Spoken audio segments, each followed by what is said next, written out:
আসসালামু আলাইকুম। ৩রা জানুয়ারি ২০২৫ শুক্রবার রাতে বেড়াতে আসা ভাগিনাদের সাথে লুডো খেলতে খেলতে প্ল্যান হলো নেক্সট দিন শনিবার কোথাও ঘুরতে যাব। কোথায় যাব ভাবতে ভাবতে ঠিক করা হলো অনেক দিন বুফেতে যাওয়া হয় না, কোনো একটা ভালো বুফেতে গিয়ে জম্পেশ খাওয়া দাওয়া করি। যেই ভাবা সেই কাজ। ওই সময় রাত অলরেডি 12টা বেজে যাওয়ায় বুকিংয়ের জন্য সকালে ফোন দিব ডিসিশন নেওয়া হলো। কিন্তু দুর্ভাগ্যবশত সকালে কয়েকটি বুফেতে ফোন দিয়ে সিট পাওয়া যায়নি। প্রায় 3 বছর আগে বড় আপু টেস্ট ব্লাস্টে আমাদের সবাইকে নিয়ে গিয়েছিল। খাবারের মান তখন ভালোই ছিল, তাই ভাবলাম ওইখানেই আবার যাই।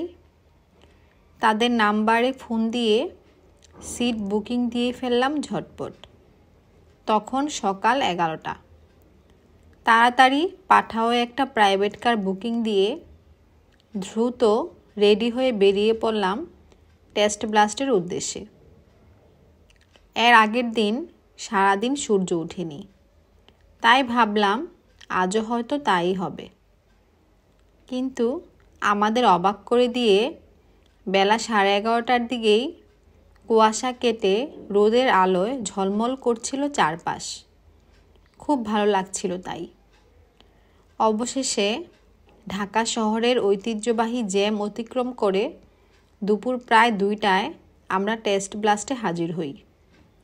তাদের লাঞ্চ আইটেম ছিল 55টা আইটেম আর পার হেড ছিল 600 টাকা করে। আমরা যখন ঢুকি তখন 3টা টেবিল ছাড়া পুরো বুফেই খালি ছিল। তাই আমরা আমাদের পছন্দ অনুযায়ী একটা টেবিলে বসতে চাই, কিন্তু তারা ওই টেবিলগুলো বুক আছে বলে জানানোতে আমরা তাদের দেখানো একটা টেবিলে বসি। কিন্তু অন্তত আশ্চর্যজনক বিষয় হলো সেই টেবিলগুলোতে শেষ পর্যন্ত কাউকেই বসতে দেখিনি। যাই হোক, তাদের আইটেমগুলোর মধ্যে অ্যাপেটাইজার ছিল wonton, spring roll, Thai soup, corn soup, vegetable tempura, যার মধ্যে অন্থন আর থাই স্যুপটা মোটামুটি মানের ছিল।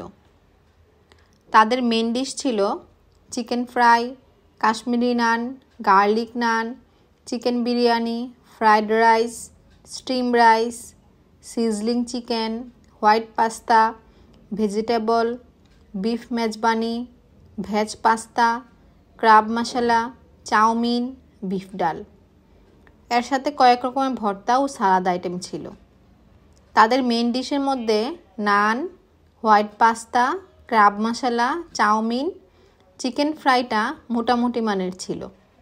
আর বিফের যে 2টা আইটেম ছিল তা একেবারেই খাওয়া যায়নি।